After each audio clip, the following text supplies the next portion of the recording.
伫安平码头所定定的迪士尼庆典将为期1个月。根据统计，中秋连假期间，高水温馨的公仔已经创下20万的观光人潮，同时刺激老街甲安平当地经济效益。议员李克伟伫总理顺对肯定市府利用运河注定的美景甲腹地来用心规划，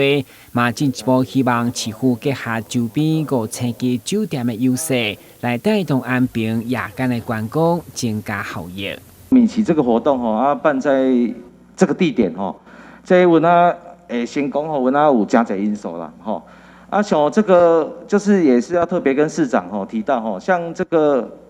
这运河主要这个在安平的油气码头嘛像这个运河畔边这个绝佳的美景啊就是个运河，各有这个广大的这个腹地的个步道我那也让游客除了欣赏到巨型最可爱的公仔也散步运河畔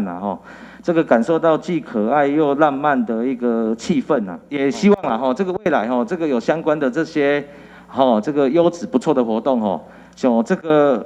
运河畔，这个我们市长可以多加的一个在持续的这个来考虑啦刻意把整个这个地点选择在跟我们的老街它是很方便就可以自由来这样子步行串联的，所以其实市长早上晚上都有去关心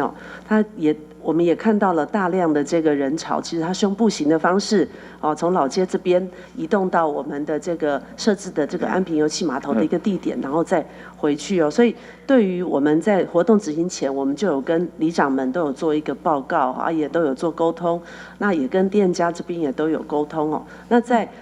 执行的时候，其实也发现说，确实老街也因为这样子，它也有所成长在安平变观光的同时，议员检讨周边公共便所竟然出现无水的情形。另外，在西林码头木栈平台围栏，嘛因为年久损坏，拢要求尽速改善。同时，进一步要规划好交通接驳加配套，提供游客更较好的旅游品质。台湾新闻，阮志林跟采访报道。那所以。